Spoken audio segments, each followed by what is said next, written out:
Hello and welcome to the Untitled Podcast, the show about the lore and universe of the Halo franchise. This is episode number 43, recorded October 25th, 2021. I'm David, and I'm joined by my usual co-host, Dani. Idly Huddly. And we've convened this podcast quickly, coming on the heels of the first and I'm going to assume only major campaign reveal we get, campaign overview as it is called, that was released this morning by 343. Yeah, we've really been waiting a particularly long time to get this reveal, essentially. But I think it's meaty. There's lots of stuff to go into. And so, Dani, overall impressions. What did you think? I can't lie. I thoroughly enjoyed it from the start to the end of it. I was on board. I was on board the hype train. It delivered in the areas I was hoping it would deliver. It teased more than I thought it would.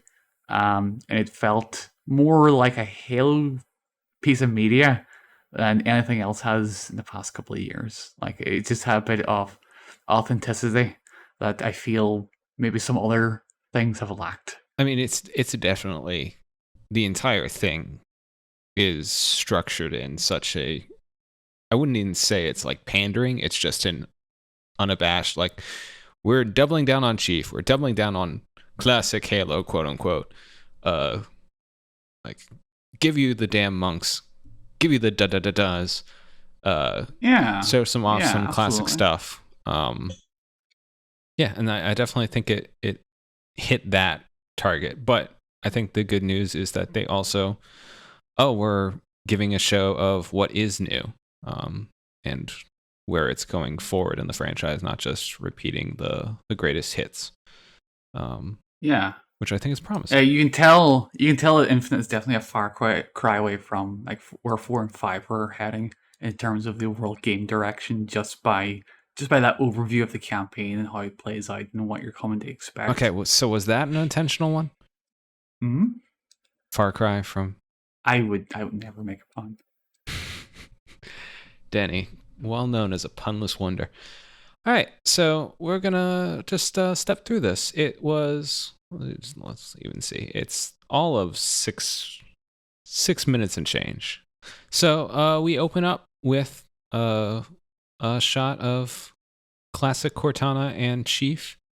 Cortana too has gotten the note, and I guess it's also just a visual shorthand because we've got the weapon in this game as well.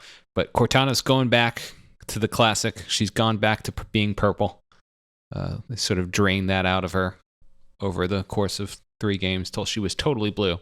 But now she's back. Now, I have to point out here that if you're not entirely familiar with the setup and you're going into Halo Infinite blind, you might be confused because the narrator is separate from the 2 characters, and all 3 of them are voiced by Jen Taylor, I believe. So you might be a bit confused. Yeah, it's by interesting who's talking and why. Basically, Jen Taylor is doing, like, I assume this voiceover is not in the actual game, but she's basically doing 3 different voices in this. She's doing her narrator overview voice. She's doing the weapon, and well, I guess Cortana does not technically speak in this original Cortana that we know. Yeah, that we know of. Yeah, but I mean, if Halsey shows up in the final game, we're gonna get like 3 different versions of her there too, which is interesting. Why not? Why not? Why not a few more Flash clones? Because it'd be a party. They have to beat out Endgame. They have to up the stakes. Come on, give me a portal and more Cortanas pop out. Jen Taylor insisted that she would only come back if she could like do like multiple personalities as like her Emmy showreel kind of thing. They always have those episodes in science fiction shows where they have in Star Trek, they had the TNG episode Masks, which is just Brett Spiner acting like a crazy person. I would like to believe that Jen Taylor's above trying to pad out her reel when it comes to a gig like this. Well, it's a good example of it's come up with watching the What If Marvel show on. There's something to be said for having the original in an animation, having the original actors playing the roles, but voice acting is a completely different skill, and sometimes voice actors are just so much better than regular actors at it, and Jen Taylor pulling off 3 different characters in the Halo universe is probably a pretty good example of that. I think it's a testament to her strength as an actor. Absolutely. This is a very good demonstration of why Microsoft are happy for Gen 2 Front. Their high budget, platform focused, platform exclusive, essentially. You know what I mean? It's a big deal. It's their big focus. And I think the opening maybe not the easiest to digest if you're a new player. Let's be honest here. But moving on, it's from a lore perspective, from a fan perspective, it's a good way to catch up. It's like, okay, stuff happened, and it gets you sort of framed into the right area straight away. I feel. Well, I think in some ways it sets up the game for someone who really, maybe they played the first 3 or whatever and they aren't really involved, and they just know, all right, there's Chief, and then you had that AI who followed him around, and there were aliens. And they promise that there is something going on and that will be revealed, but they set up the bare minimum. And well, they say that the past games are a distant memory, and for a lot of players, they will be a distant memory. And here's your new conflict. You're fighting Rosetta Halo. It's straight to the point. That is the territory that you have to concern yourself with. Forget about the details. You know the story is going to inform you of what you need to know, and there's a big mystery, and it sets up the stakes. I think it sets the right tone. Mm-hmm. And we get, the opening shot is, so I guess Cortana's doing, like, she's kind of her Halo 2 style look. And I don't know if this is just like a flashback or it's supposed to be just memories from Chief, but you get, like we talked about before with the previous campaign tease, Jen Taylor does a great job, and the animators do a great job in distinguishing the weapon from Cortana, and I think they do a nice job here with Chief. He's a lot more chatty in the game, and we'll get into that. But here it's just a wordless. We will. We definitely will get into Chatty Chief. Don't you worry. It's just a wordless, like, slow clench of his fist after Cortana goes, and like that sells you on what's going on. He's sad and bummed out. Well, I thought the tone they were striking, like they're calling in the Halo troops. We need a savior. We need hope. They're hitting all the same marketing notes from past Halo games. We need Master Chief. We need Space Jesus. We need you. And the drums kick in at that very exciting moment. Really, like you're stoking the fan base, and the drums are like, "Yep, that's it. Yeah. That's all we fucking need. We need hope. We need Master Chief Jesus." And this opening section before the drums start kicking in, we get our choir as necessary. We also get basically repeats of the Deliver Hope trailer. And so it's actually, there's a couple, we'll put links in the show notes to them. There's a couple side-by-sides.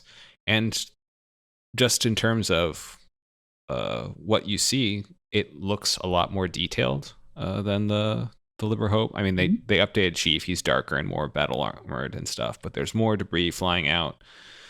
He's got like some umbilical thing floating next to him when they bring him in.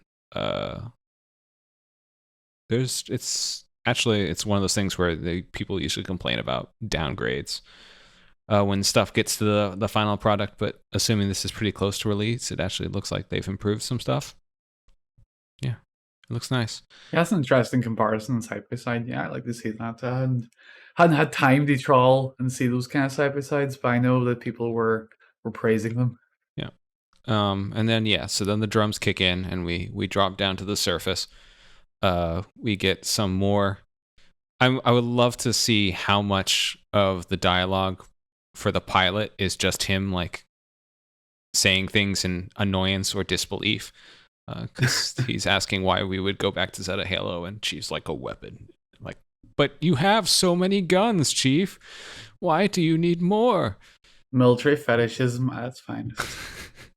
Yeah, so you get lots of sweeping shots. We do get, because they talked about how they were kind of going back to basics and like Pacific Northwest feeling of stuff. But we do get some pretty varied environments. Like there's one that looks kind of bombed out.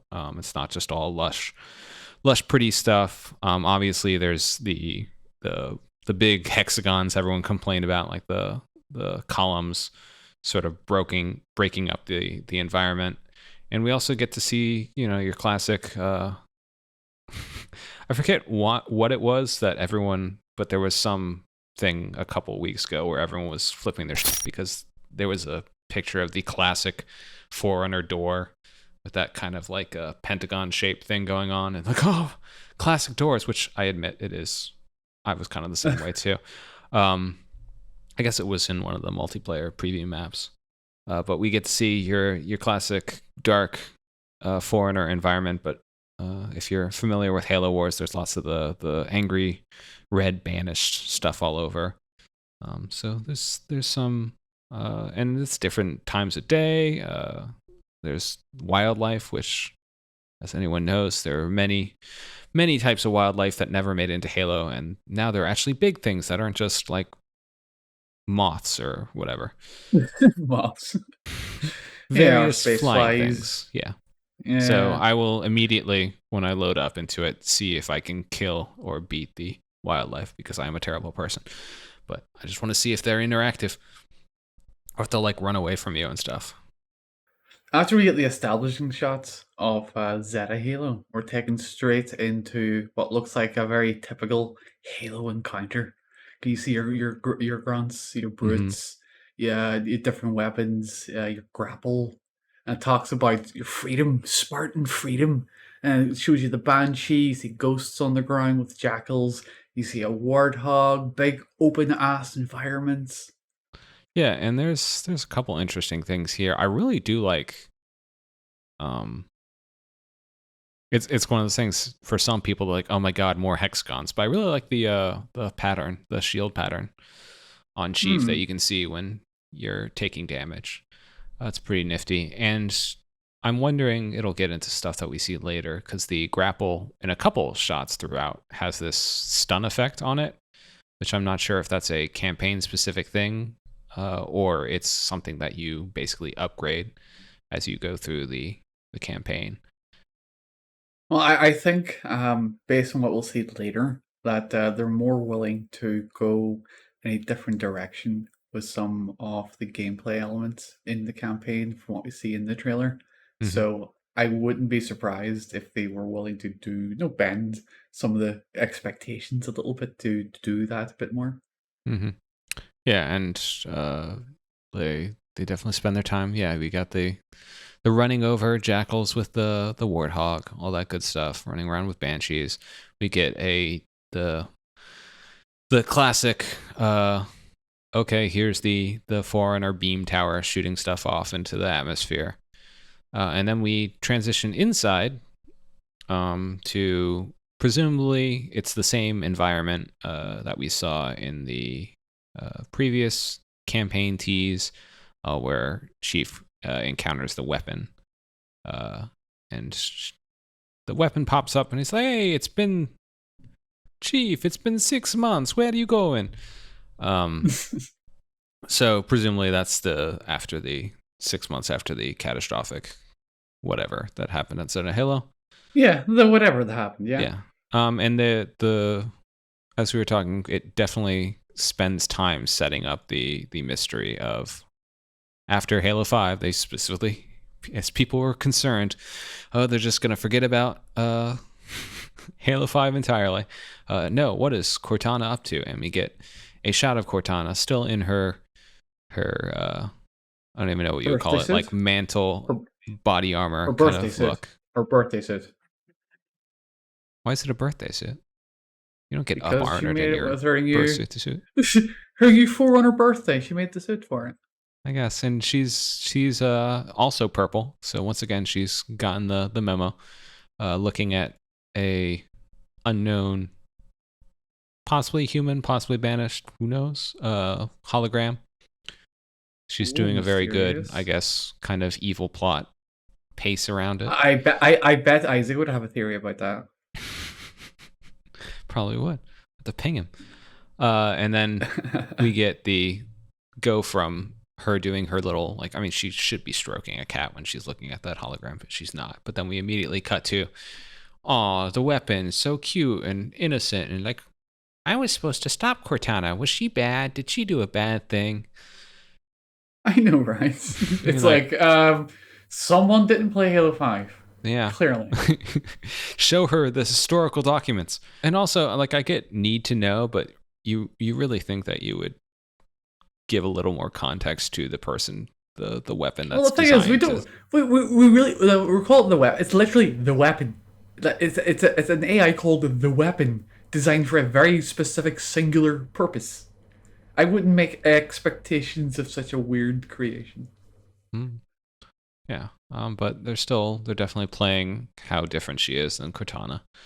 And then from there we go to you get weapon and vehicle call-in pads basically, and the pilot will drop off whatever. Yeah, that was interesting. He drops a wasp from a really high height and just it plops down on the ground. I noticed. Yeah, it sparked on the ground. It's like, for sake, you couldn't land that wee bit gentler. Yeah, I'm like, man, that's pretty bad. You're like damaging. Imagine if Cheeks lost a fucking toe over a fucking wasp dropping.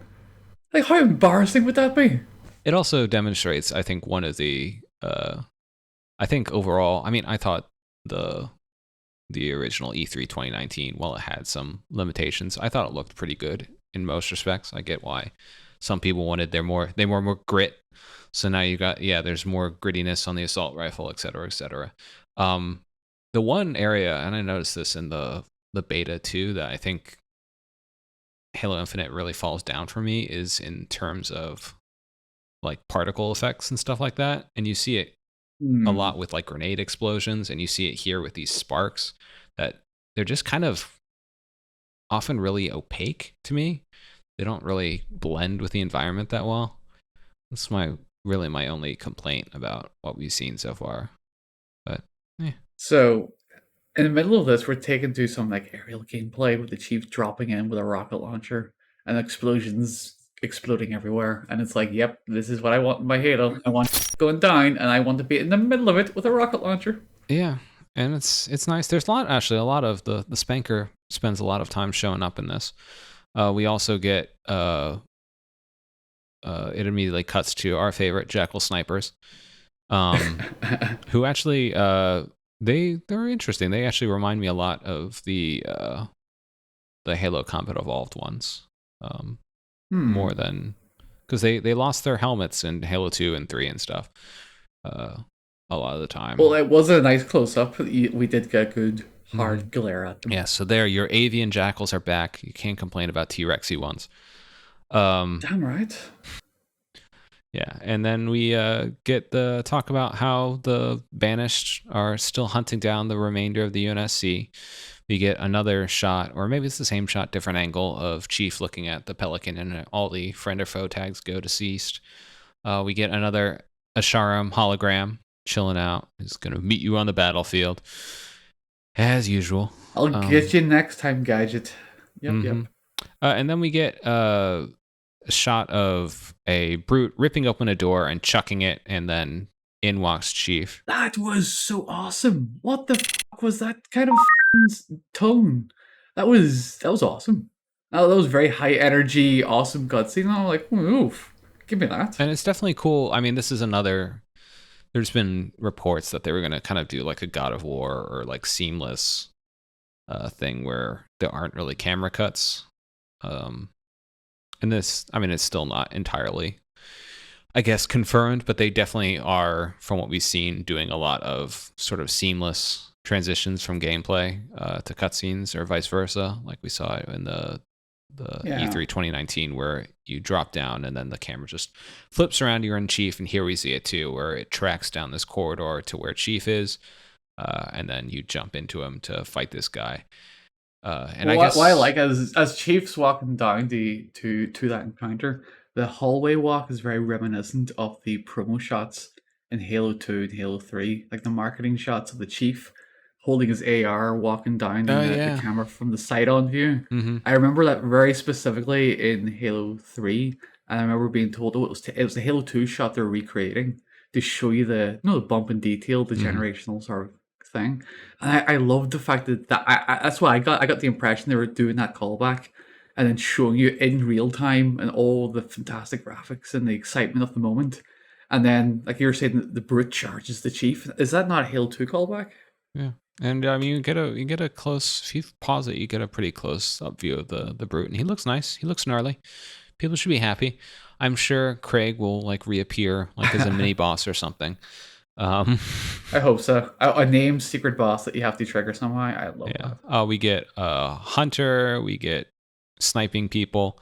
Was that a dodge I seen during that hunter encounter? A wee sneaky dodge? Like a wee strafe dodge or special thing? Yeah. Well, that comes up later. That they give you Yeah, a wee some sneaky tease of it. thruster sort of stuff. And then we've seen the top tier me quality. Like, I couldn't have done any better than this. Like, the worst Halo sniper ever was given the honor of embarrassing themselves. And it went as expected. Well, yeah, I don't know why they cut it. So it's great. We get a scene where Chief rolls in. He finds some like humans, the unarmored. So I guess they were captured or whatever. And they're like, oh, it's Chief. He, and I like it that he just layups a fusion coil over their heads and blows people up. And they're like, Chief, is that you? And like, no, who else could it be? Didn't the chief yeet a couple of Marines off the cliff as well during that trailer? Well, yeah, he has been taking lessons at the Cat School of Driving, and immediately jumps in, and pretty much looks like he drives them off a cliff. They just cut before it was really obvious that they had blown each other up. Respawn, ragdoll. Yeah, like whoop whoop whoop whoop. But yeah, that's that classic thing. I still got my. I was looking through my my file share the other day for my captures on my Xbox, and there was one from Halo 5 Warzone where I called in a really nice hog, and like someone jumped in, and we were gonna do something, and I just hit a lip wrong and just took him off the edge. I felt so bad. It took like 10 seconds for me to just kill us both. Like, oh, that's classic Halo. And then we drop down and we get once again quippy dialogue between the weapon, and so it's definitely they're gonna spend lots of time with talking with the pilot and chief and the weapon and chief, and the weapon, sweet summer child, is like, maybe it's a friendly person. What if it's a friend? It's like, come on, you can't be that naive. I kind of wish like chief says no, but I kind of wish he just looked at her wordlessly and like, come on. Come on. So this is actually something special. Then, obviously, the guy that pops out is a jetpack wielding brute, specifically named brute. Tremonius. Tremonius. Yeah. Tremonius. Yeah. That's I do not really name. like the health bars. I think that's a little too decimal. Yeah, I was gonna say there's a health bar and shield bar by the looks of it. Especially since, I mean, obviously they probably played this on a low difficulty, but I don't think that they're going to be like Destiny style, like bullet sponge enemies where you're just unloading clip after clip after clip after clip into them. I'm sure they're going to be more like classic Halo enemies, just tougher. But I guess some people, they want their health bars, damn it. Well, regardless of what happens with the health bars, I think I spotted a mid-battle cutscene. You know, they spice it up. Oh, you think so? So they're really like sort of mid-battle quick time event or something? Maybe it's a hint, or maybe it's just a more dynamic cutscene as you're fighting. You know, they reposition some characters or change the environment kind of thing. Mm-hmm. Yeah, that'd be cool.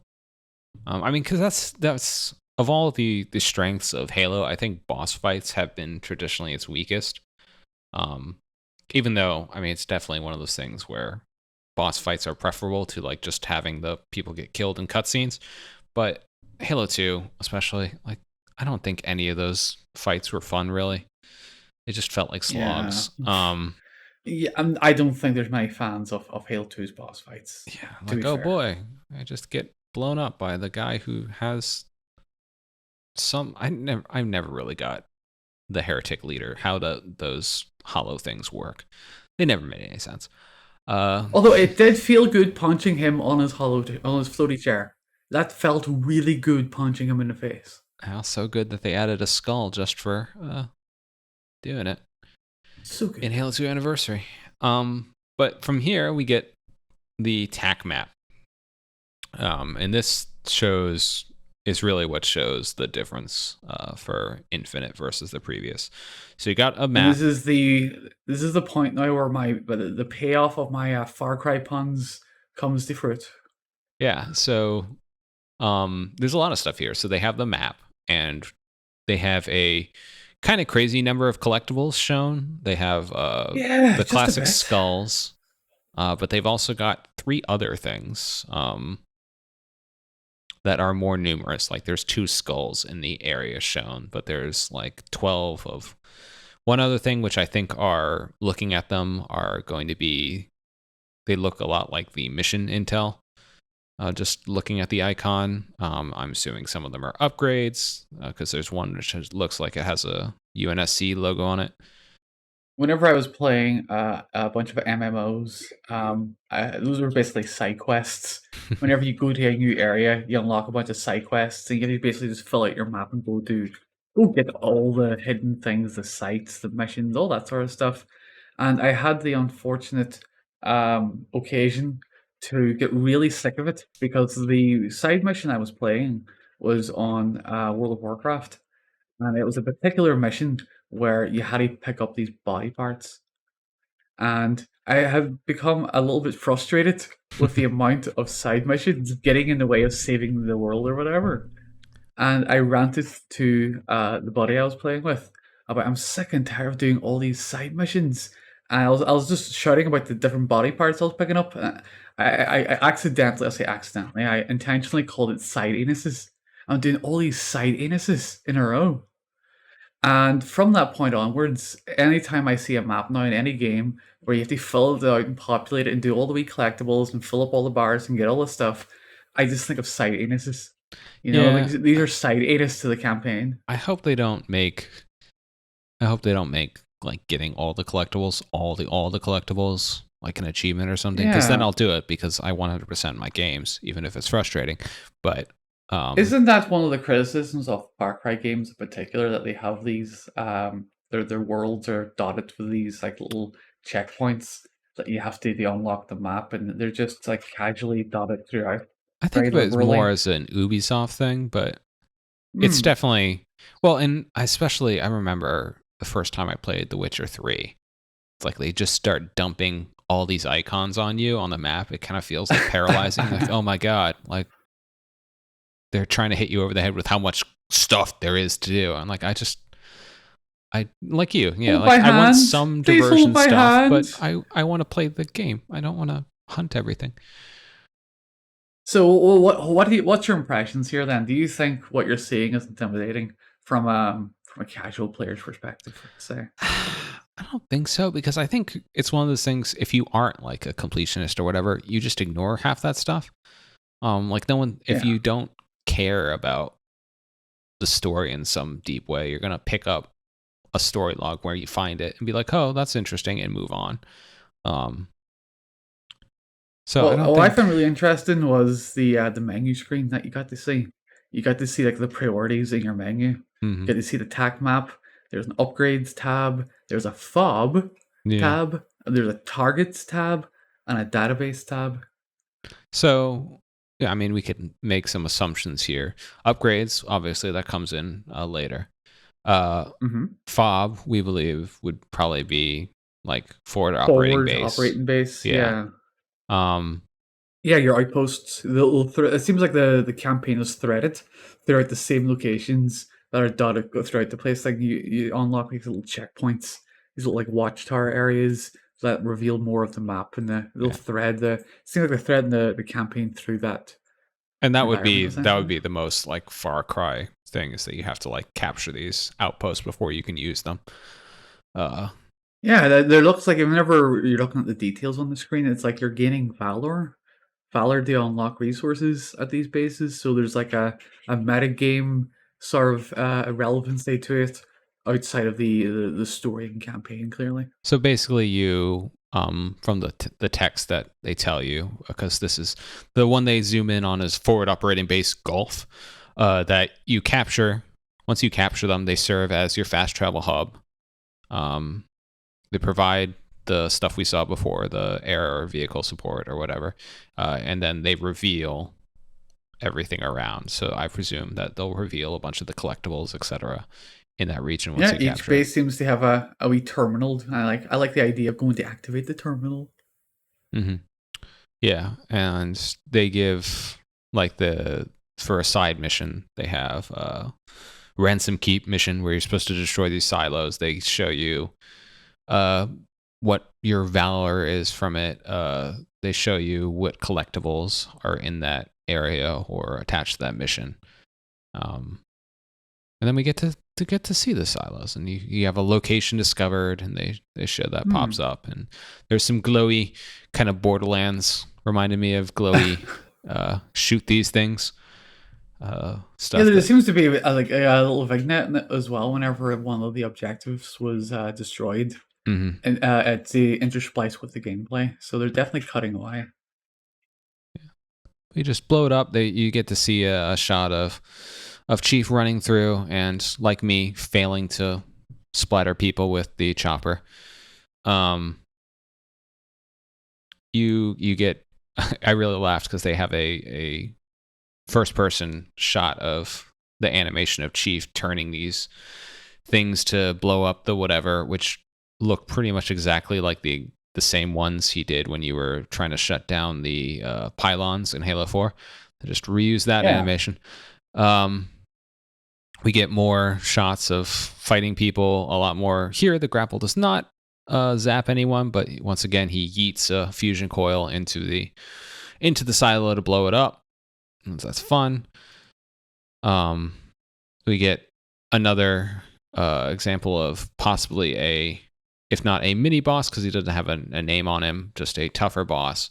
And he's actually one who is still wielding a spanker when he comes down. So some of the brutes presumably will be using human weapons, which is cool.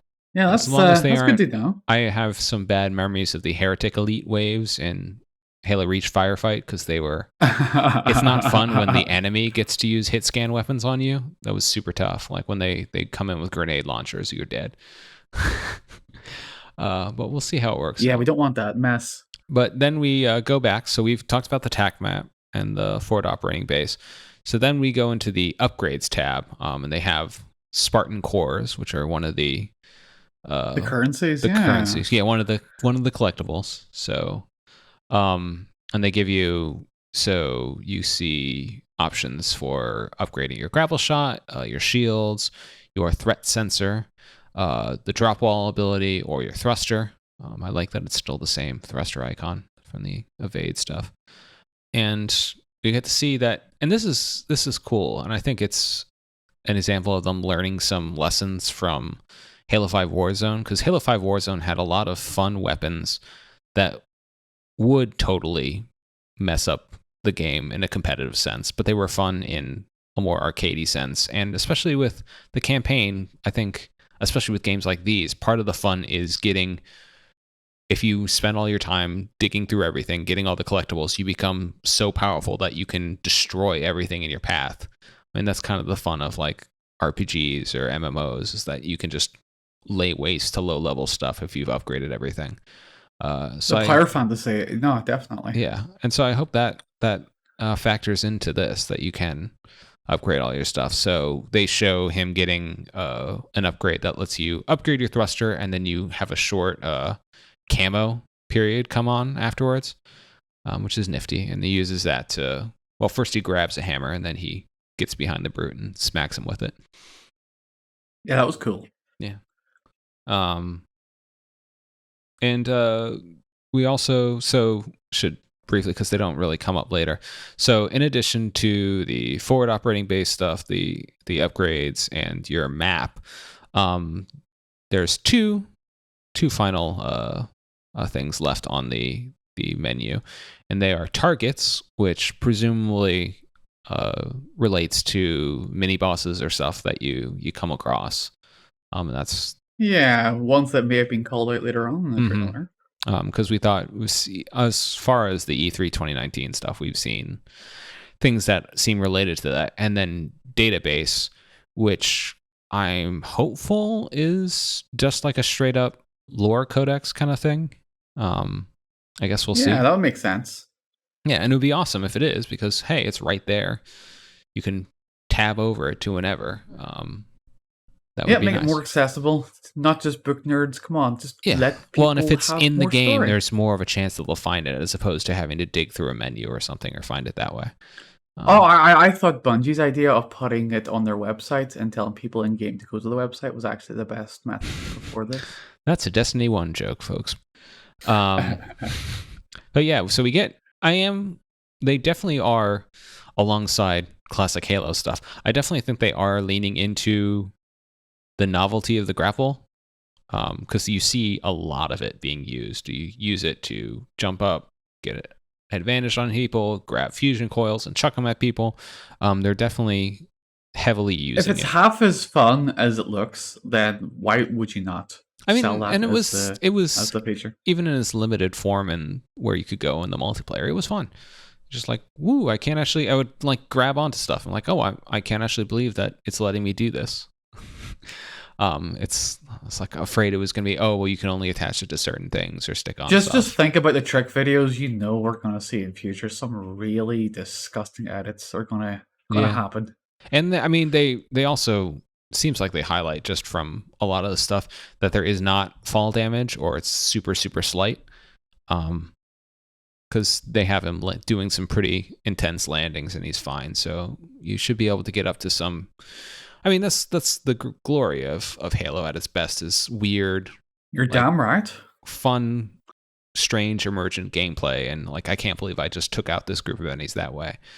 So the grapple shot for thus far, it seems like it's really tying into that well. And then they have the beauty shot of the Scorpion tank for the people who really like that stuff. Some people just fucking love tanks. Yeah. Once again, the weapons like quipping, like, oh, that's useful if you like that sort of thing. Yeah, those quips are really, really starting to grate at this point. Those quips in particular feel very forced and not natural. This is like the Chief from Halo 3 on steroids. It is, I think, the most excited Chief has ever sounded about anything in a game is Steve Downs' delivery here for, oh, I like it. See, I'm worried it may teeter into almost parody. Almost, you know what I mean? It seems, or a caricature of Chief. It seems a bit too much leaned into. Yeah, I don't know. Everything else we've seen has been on top of it, so I think it might just be one of those things that they're showing those kind of scenes in this. So if they're spread out, it's not going to feel. Yeah, like if this is just the sizzle reel of really quips, it's just perfect choice for the trailer. It's not a quip until like the Master Chief kills someone and then gives like the one-liner about the CSI Miami closer thing about it. Like he beats someone down. To be fair, on Halo, we've had cheesy lines in the past. So if we get cheese in the final product, I'll be happy enough with that. And then we get some more Banshee stuff. And they're definitely, and that was part of the advertising we saw back in E3, was the step inside, coming back to the doubling down on Chief after Halo 5, like becoming the vehicle hijack on steroids, essentially. So yeah, you get to see him jump out of a vehicle, blow up one Banshee, and then grapple in and hijack another one, which is super cool. Also cool is that actually kind of gave me Myst vibes. This takes place at the very end of the ring, so you see all the hexagons and stuff, but when he's up in the air, you actually just see space, and it's pretty cool. You just see all the way through the ring.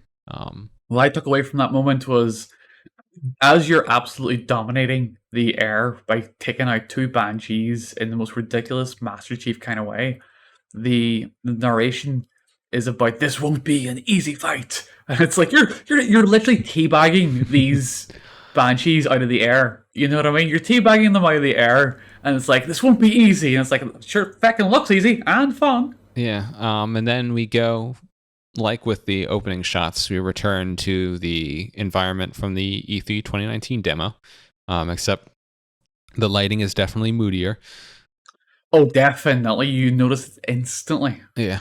And yeah, they do say take on returning favorites, which might be a wink at Craig or not. Yeah. I will say that it doesn't look like the Brutes Who Land do any better than the previous ones, but and then we also, the next shot, I had to really go through this frame by frame because it's really confusing. So they got new enemies, skimmers, who are using skimmers. I'm not sure if we've seen these weapons before. They kind of got like this steampunky Tesla electric thing going on. But the skimmers, they're flying. They've got glowy eyes. They look like they've got multiple extra limbs, so it's not like they're just grunts in some weird harness or something. And they grab onto. They look like Lester buggers. Yeah, they really they got a lot of flying monkeys in Oz thing going on with them. With these like big oversized hoverpack wing things. And you're selling me. You're really selling me on them. Don't be saying that. You're selling me more on them. Surrender, Dorothy. And we see them kind of grab onto a glowing red, presumably monitor shell. It looked very monitory, didn't it? Yeah, and it's I presume it actually. Well, this was another thing that kind of reminded me of what are those things in Destiny? The not quite monitors in Destiny, the surveyors or something. The ghosts? No, the big floaty orb things that are enemies. Oh, I don't know. I just prospectors or something. I don't know. Either way, it reminded me of those because it's not a classic monitor. I kind of presume that these are sub monitors because last time we went to Installation 07 in Halo Point of Light, they mentioned that, and they've mentioned it a couple times in the lore. I don't think we've ever seen them really, but that there are sub monitors who I presume are basically they're basically the dumb Forerunner AI that. So I'm just gonna pretend at this point in my head canon that they're just little guilty Spark clones just being abused for life. Tormented. Well, he does have a red glowy thing, which is generally meant bad things. And does seem like it's hard to entirely tell, but it does seem like it's trying to defend itself. So maybe it's not angry; it's just trying to blast the skimmers who are grabbing onto him. It just wants a hug. It's like, hey, leave me alone. Yeah, they try and look like they're trying to rip it apart, and he goes red and bluey. And then after that, we get introduced to Jaga or Domna, who I had to laugh because even Jen Taylor doesn't seem like when she's doing the voiceover that she can believe that it's called that. Like, what is this name? I so had to use the subtitles to get that name, by the way. So, yep. But he's a sadistic Spartan killer. Not like a happy Spartan killer or tranquil Spartan killer. Seems like unnecessary, but it is what it is.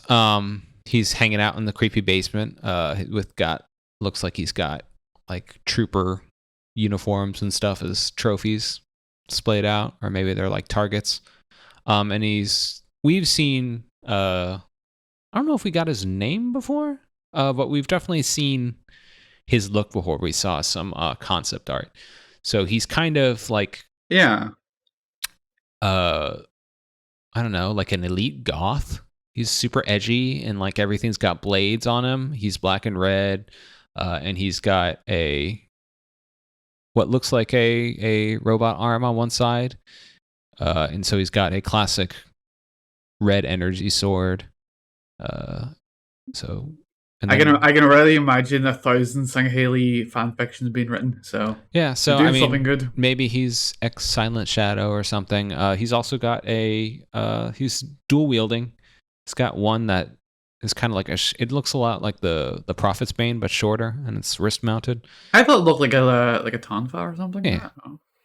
And then finally, perhaps most interesting is we get our look at the no, reputed... no, no, no, no, no, no, no, no, no, no, no, no, no, no, no. Oh, what he looks angry. Oh, yes. How could I forget the other one-liner? Right, but then we go to the Harbinger. And this is another one that really reminded me of a Destiny. It's kind of actually, if you mixed the... let's see, I don't know. What are they? The Vex? Like the weird robot ones with pyramid heads in Destiny with... That's Vex, yeah. Yeah, all right. And then like a little bit of just her movement reminds me a little bit of the Big Sisters from BioShock 2. But it's some middle-aged sounding lady voice for the Harbinger who's talking bull. Got two mandibles there. Yeah. So yeah, there were some people like, wait, is it a prophet? Like it's got two mandibles and it doesn't. It looks definitely robotic. So I would say it's definitely not a prophet. So it's not a prelate then? Yeah, probably not a prelate because we just saw. Well, we'll talk about on the upcoming podcast. Well, they called themselves the Harbinger. They called themselves the Harbinger of Truth. Oh, sorry, the Harbinger of the Truth. Mm-hmm. Yeah, it's she's floating around in a foreigner environment, so presumably could be foreigner, but it's definitely not. Especially as they've doubled down on bringing back a lot of the classic Paul Russell Bungie Forerunner stuff into the Tron Runner look. Does not look like a classic Forerunner thing. What if it's a precursor? Yeah, I mean it's definitely no floaty bits on her.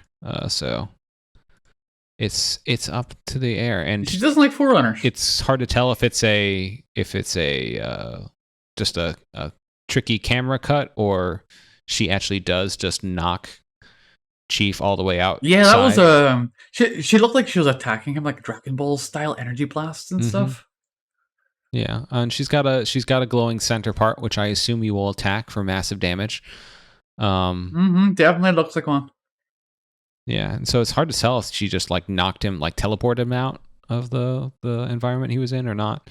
Oh, so secretly she's helping the Chief. Ooh. Or just doing the usual thing of I should kill you now, but instead I'm just going to knock you away and you'll come back to me later. String this plot out for another 3 missions. Oh yeah. Yeah, and that was the point. I don't think anything we've seen has disputed the reputed leaks we got way back when they data mined the stuff we got, the demos and whatnot, and pulled things out of it.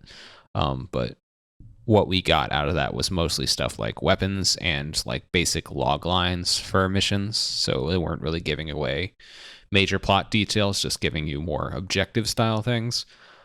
Yeah, nothing really conflicts with that, so presumably they're still real. I've half forgotten all of it anyhow, so as I recall, the leaks were not dramatically interesting. It's all about execution. Something tells me bad guys get up to no good and you must stop them before they do very much bad. Mostly it was interesting that they did not, from those leaks, really reveal too much about what the Harbinger is. So I'm curious to see how much elaboration we get on that, or if it's a lot of setup for later. Hard to say. Oh, by the way, I think someone pointed out they spotted a hologram of Atriox in the background that you could have mistaken for a Sharm. But it was specifically Atriox. So what you're saying is he's going to get killed in the opening cutscene. One can hope. The circle will be complete that way. After that, we get Chief's Magic Man, I Can Believe I Can Fly, jump, because the guy loves jumping out off things, and he jumps into the pelican that's flying down, amazingly not getting beamed in the head by any of the debris that's flying out of it. I know, right? Lucky bastard. Yeah, like I felt like it would probably undercook his badass moment, but I would have laughed A if he just comedic dunk it just well in even the if face they or don't something. just Yeah. doesn't reflect it. He just something beans him and his shield's flare. You can still change it through 4-3. Go back, do it. And they look like they've just blown up some installation as one does when you're on a Halo, and then they close it up. You see one control room, you've seen them all. Yeah, doing all your thing. And then we get the closing little bit of dialogue, and thank fuck we got this, because the trailer was not complete without an extra bit of. I mean, it's the classic. That's the classic Halo, or not even Halo, just trailer thing. Now it's like, all right, you got to have your like 6-second thing on the pre-roll to try and attract people that ruins the trailer before you have the trailer for YouTube. You've got to have your like slowed down, dramatic cover of a pop song. And then, if this is serious, you have to have your like end tag joke to make sure that people know it's not all serious. And here it's that. But I meant like this because it's actually the pilot and the weapon. Yeah. Because the pilot's like, is everyone trying to kill you? And the weapon's like, yeah, looks like it. Which again, like someone hasn't notified them that they're in a Halo game, but I guess they'll figure that out soon enough. And then we get Halo Infinite. Ooh, pretty logo. December 8th, 2021. It's on Game Pass, which you can get on console, PC, and cloud. Oh boy. And then, a little tease, they showed you that Asharim is no longer feckin' ugly. They want you to believe. But one thing I wanted to point out was one of the montage of the vistas at the start. What looks like a potential crashed Guardian may be seen silhouetted in the far distance. Yeah, I can see it. It definitely looks. And actually, we see that later on. It's also in the final shot that Forerunner Spire is where Chief blows something up. So it could definitely be a Guardian. And we know they might be tough, but they ain't invincible. So it's conceivable that the Banished took one down, or the Harbinger or whoever. Well, if you're going to beat Cortana, you would have to get through those first. So seeing a fallen one casually in the background has huge implications. Well, and that would be, even if they don't specifically mention it, that's a good example of environmental storytelling. Like, they don't need to explain to the newbies what a Guardian is. Just if you're around, you'll know. That's a big deal. So yeah. And then we close out. So the game's looking good. I think what we see looks impressive. Definitely has that Halo feel. We'll see how the story shakes out, and we'll of course talk about it here in articles or YouTube or wherever you can find for it. Well, I still have some concerns with my way of playing Halo Infinite. Yes. And I'll not use this occasion in order to detail them, but I do hope like today's trailer, that whole presentation was exactly what I wanted and needed as a Halo fan, and I really hope the concerns that I have can be overcome by the time we get that release date, because I would love to sit down on the 8th of December and take that day off work and just geek out like the old days, you know what I mean? Yeah. Oh man, I remember. That's funny to think about now. I remember the people who would took off, like just called in sick for Halo 2 in high school and stuff. Back in the day. What is going on December 8th? Why is it a Wednesday? That's so weird. All right, whatever. I mean, I wonder. I can just work from home. I can say I'm working. That's fine. It's after Hanukkah. There's not going to be anything going on at work. Yeah, so hopefully your issues get addressed, but me as a Series X person, I'm excited. I think it's only fair to leave until launch to see how the game shapes up on day one and just take the game as it's presented. So I think we definitely owe them that opportunity. Well, and it's going to be interesting because, I mean, it doesn't matter to me because I've got Game Pass for like $2 until April 2022 or something like that. But they're splitting, it's free to play multiplayer, and we've already known that like a lot of stuff is coming to the game as part of seasons. So sadly, as usual, unfortunately, with 343 games, you're not getting the full game essentially at launch. You're getting a highly polished beta, if you want to think about it that way, or you're getting the 1.0. No Forge. Yeah, but you're going to still pay full price for it up front, which I kind of can't get bothered by that, because at this point, why are you buying $60 games when you have Game Pass? I think for most people, under most circumstances, the subscription pricing actually does make more sense. Well, if you want to play it outside Game Pass, some people are married to their Steam libraries on the PC platform. Yeah, you can't make them switch, so you have to come to them. And this game is launching on Steam day one. They have come to Steam. They have come to that audience. So. So it'll be interesting to see as Microsoft evolves its plans and stuff, how that changes. But obviously, it'll stink not being able to play through a co-op launch date, but will. I was really looking forward to that. Like, that was the way ideally I wanted to experience the campaign. That was I even spoke to you about it. I spoke to a few other folks about it. And well, we'll just have to wait. Just experience it solo. We'll just have to synchronize our games and just do the exact same thing, so we're playing at the same time. Well, to be fair, that was a 6-minute trailer, and we sat here talking for 60 minutes. So. Yeah. Well, we'll see what it gets edited down to. But that wraps it up for the show today. Thanks for joining us. Show notes and links for this episode, as well as articles and more, can be found at our website, forwarduntodawn.com.